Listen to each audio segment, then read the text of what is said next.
A Vastidão da Noite é o novo filme original e exclusivo aí do Amazon Prime Video, e ele traz um diretor iniciante, roteiristas iniciantes, mas com uma história de ficção científica com a fórmula um pouco conhecida, mas com muita qualidade. Então eles inovam na fórmula e trazem um terror com sci-fi muito bom, vale a pena dar uma conferida. Antes de mais nada, eu quero pedir para você se inscrever no canal. Eu estou soltando vídeos aqui toda semana, estou reestruturando aqui, se você percebeu, eu estou mudando um pouco o cenário, ainda está para ficar pronto, vai ficar muito legal. Então se inscreve no canal para você ver essa evolução toda e também curtir sempre o conteúdo de qualidade que eu estou fazendo por aqui, tá certo? Então vamos lá, Vastidão da Noite, The Vast of Night, no título original, dirigido pelo Andrew Patterson e o roteiro do James Montag e também do Craig W. Sanger.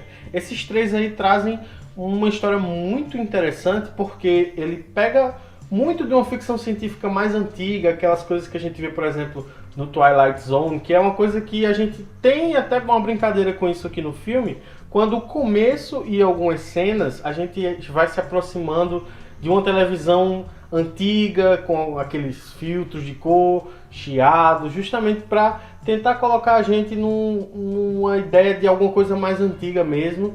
E a história se passa também numa época mais antiga, ali perto do final da década de 50, e a gente vai ter dois jovens que são muito apaixonados pela comunicação. A gente tem a Faye, que ela trabalha como telefonista, e a gente tem o Everett, que ele é um DJ numa rádio local. E aí esses dois vão descobrir uma frequência de rádio bem estranha, e isso faz com que eles comecem a investigar isso, e sem pausa, sem corte de tempo, não. Todos os acontecimentos que a gente vai ver no filme desde o começo disso, quando os dois se encontram, tal, vão conversar, vão investigar isso, começam a conversar com pessoas, tal, até o final, que pode trazer muitas mudanças aí na vida dessa cidade. O grande mérito dessa equipe criativa aí é justamente conseguir fazer mais com menos. Então a gente tem uma sensação de que o filme ele é muito mais do que ele realmente é, justamente por causa de toda a atmosfera construída, a tensão, coisas que quando você coloca no papel, não, você tem uma coisa mais simples, mas que foi feita de uma forma tão bem feita que parece ser muito mais sofisticado do que realmente é. Isso é um mérito aí, principalmente para o diretor, mas também para os roteiristas que escreveram esse bom texto e o diretor que soube aproveitar isso daí. Os primeiros 15 minutos ali do filme, eles podem parecer meio chato e totalmente dispensável, só que a gente precisa desses primeiros minutos para estabelecer tudo que a gente precisa saber daquela cidade. Então a gente tem a relação dos protagonistas, que é muito bem construída por cenas assim que eles estão conversando, o diálogo é muito rápido, é muito dinâmico, a câmera acompanha eles o tempo todo, então eles estão o tempo todo andando, conversando, e a gente tá lá, por mais que o assunto não faça muito sentido pra gente ainda, mas isso serve justamente pra gente conhecer um pouco mais da dinâmica desses personagens, que vai se alongar aí durante todo o filme. A gente vê também que é uma cidade muito pacata, não acontece nada, tanto que um grande evento é justamente um jogo de basquete do time local e praticamente a cidade inteira está dentro do lado do ginásio.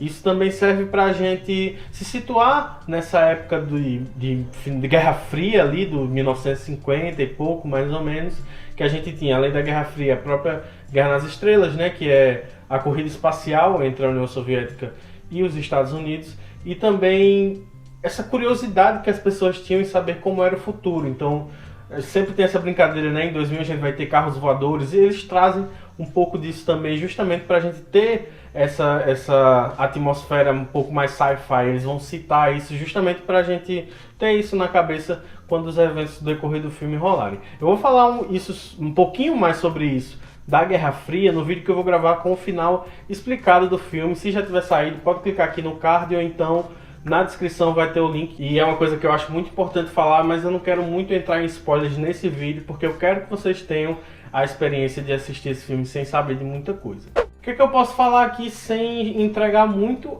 mas para a parte estética mesmo, principalmente, a gente tem a vastidão da noite, a imensidão da noite, e isso é muito bem utilizado pelo diretor, porque ele usa muito bem a escuridão, ele usa muito bem esse jogo de sombras entre os personagens. Quando ele quer que a gente veja mais, ele ilumina mais. Quando ele quer que a gente sinta aquele medo, tenha aquela noção da atmosfera mais soturna e tal, então ele dá aquela escurecida, ele trabalha muito pouco a iluminação nesses casos. A câmera em si, ela tem pouca profundidade, então a gente acaba não vendo muito o que é que está ali no fundo, ou então no primeiríssimo plano, quando passa alguma coisa, a gente tem uma coisa mais distorcida, porque o foco está sempre nos personagens que estão falando, porque, querendo ou não, esse é um filme muito construído em cima de diálogo.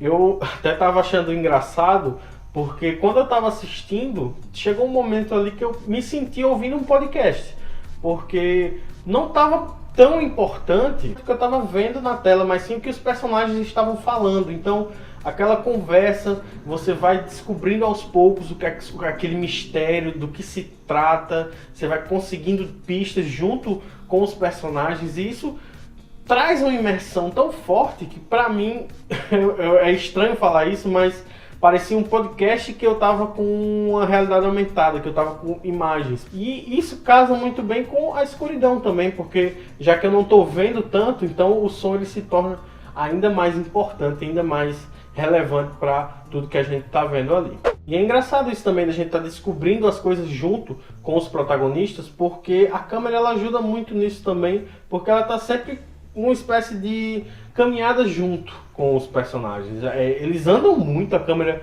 ela faz muito esse movimento de traveling, de acompanhar. Você anda para um lado, a câmera vai junto, anda para o outro, você vai junto. Parece que a câmera ela é um terceiro personagem que está ali com a dupla, e esse terceiro personagem somos nós. Então tudo que eles estão sentindo, a gente acaba sentindo também. Inclusive eu acho que essa é a importância do diretor ter feito isso com o texto. Não ter feito muito jump cut, então a gente não tem muito, tipo, passou o tempo aqui, não. Parece que todos os acontecimentos estão rolando aí nessa hora e meia de filme, que é um filme curto, legal de ser visto também.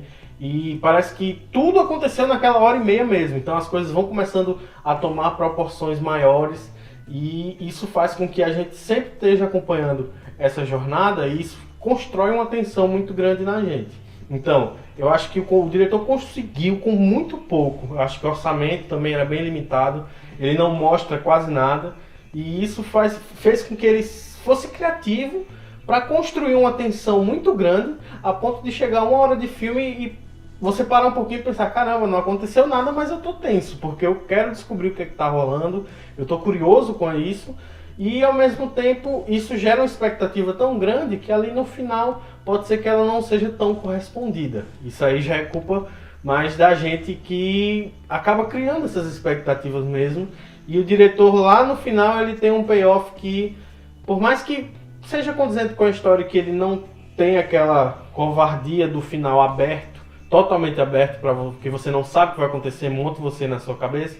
Não, ele diz o que acontece, mas eu acredito que a forma como foi feita em si, ela condiz muito bem com o filme, mas ela não é o suficiente para todas as expectativas que foram geradas. Então, o filme é muito bom de ser assistido, mas talvez o final seja um pouco decepcionante para quem estava esperando muito. Então eu vou dar uma nota 8 para The Vast of Night, a vastidão da noite, do Amazon Prime Video, tá certo? Se você gostou, deixa um like e também se inscreve no canal, ativa o sininho para receber as notificações toda vez que sair um vídeo novo. Tô postando vídeos aí toda semana, melhorando o estúdio aqui para vocês também e fazendo tudo isso por vocês, tá certo? Sou o Menino Martinho, fico por aqui, até a próxima, tchau!